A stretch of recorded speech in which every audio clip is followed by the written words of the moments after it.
Bonjour à tous, je suis Marie-Noëlle Dejean, je suis psychologue spécialisée dans l'accompagnement des personnes à haut potentiel et ou hypersensibles. Dans cette vidéo, j'ai envie de parler avec vous des fameux résultats de tests de QI, avec notamment cette question: qu'est-ce qu'il se passe si j'avais mis beaucoup d'espoir dans mon bilan, j'avais enfin trouvé peut-être une hypothèse aux soucis que je rencontre dans ma vie quotidienne, et finalement mon bilan me dit vous n'êtes pas à haut potentiel intellectuel. Voilà. Donc ça arrive tous les ans que je guide des personnes à se lancer dans une démarche de bilan plus complet auprès d'une autre personne que moi. Et les résultats du test sont parfois décevants dans un premier temps pour la personne. Alors déjà, j'ai envie de dire à tous ceux qui se sont lancés, bravo, parce que finalement, vous n'êtes pas nombreux à oser vous lancer, à oser sauter du plongeoir quand il s'agit de faire un bilan complet sur soi, parce que ça importe de se mouiller, ça implique de se mettre à nu, de livrer des choses sur soi, de se mettre dans une situation de test où des choses sont chronométrées face à quelqu'un que je connais pas, etc. Donc déjà, bravo, vous êtes d'office, vous n'êtes peut-être pas au potentiel intellectuel, mais vous êtes vraiment courageux. Et ça, c'est chouette pour vous. Pour moi, quand on a ces résultats de bilan, peu importe la réponse, il y a vraiment un temps de digestion.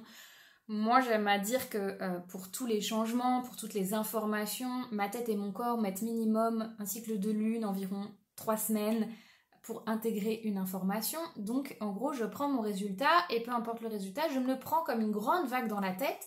Et là, ma tête et mon corps vont devoir faire du chemin pour comprendre ce qui s'est passé. Si on découvre pour moi un potentiel intellectuel, il faut que je regarde toute ma vie passée, peu importe mon âge, avec mes nouvelles lunettes de compréhension. Je revis des événements de vie, je revis des passages à l'école, des discussions avec mes parents, des situations d'interaction qui n'étaient pas hyper agréables, avec cette nouvelle vision de regarder par la fenêtre du haut potentiel. Peut-être qu'à ce moment-là, ce que j'ai vécu, c'était dû à ça.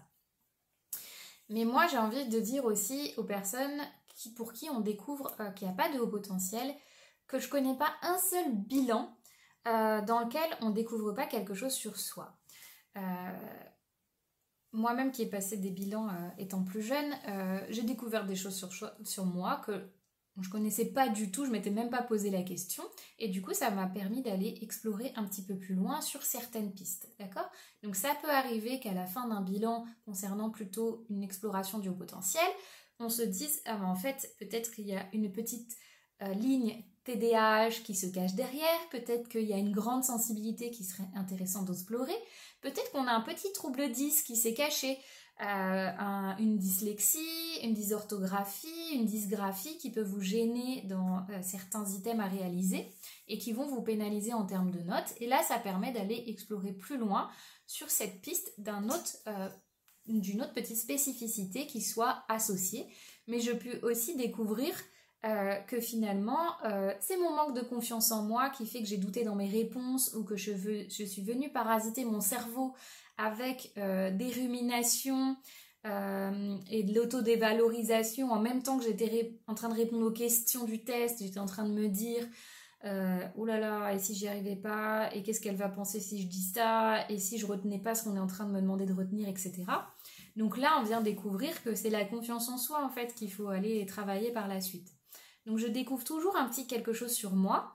Et ce qui est chouette aussi, je trouve que c'est que normalement un bon bilan, il met en avant les points forts et les points faibles.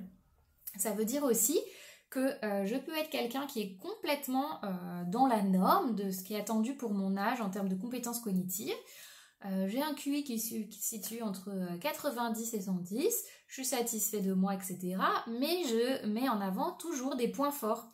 Donc ma zone de force, celle où j'ai eu des notes un petit peu plus élevées, par exemple, ça sera la zone verbale, où je sais que j'ai un vocabulaire, une culture générale, une facilité à mettre des mots sur ce qui est en train de se passer dans ma tête, je suis à l'aise pour manipuler les concepts, etc.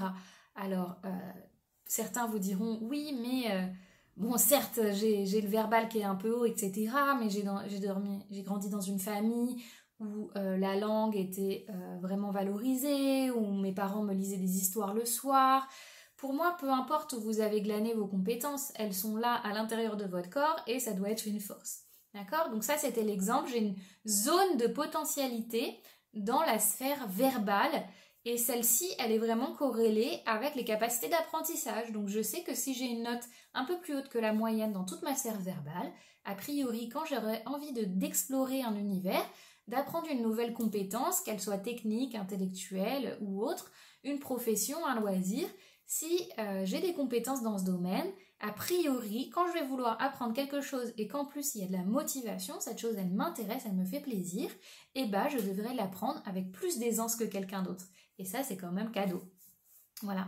Je peux découvrir aussi que j'ai une zone de haut potentiel, par exemple dans la sphère de raisonnement logique, qui prouve que j'ai une certaine logique, que je suis capable aussi de souplesse au niveau de mon cerveau, c'est-à-dire que je ne reste pas coincée sur un plan ou une stratégie. Quand elle ne fonctionne pas, je découvre que je suis totalement apte à faire plan A, plan B, plan C dans ma tête, alors que je pensais être quelqu'un de rigide, alors que je pensais être quelqu'un qui n'était pas très créatif, qui n'avait pas beaucoup d'idées, qui aimait beaucoup la routine, les choses qui sont tout le temps pareilles, etc. Et mon test vient me révéler que finalement j'ai une grande fluidité, une grande plasticité cérébrale.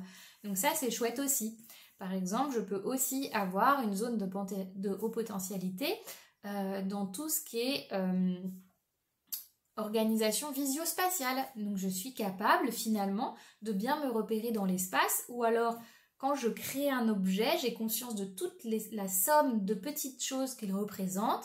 Si on me donne plusieurs petits objets, je suis capable d'en faire un tout, et quand on me donne un tout, je suis capable de percevoir tout ce qui est inclus dedans.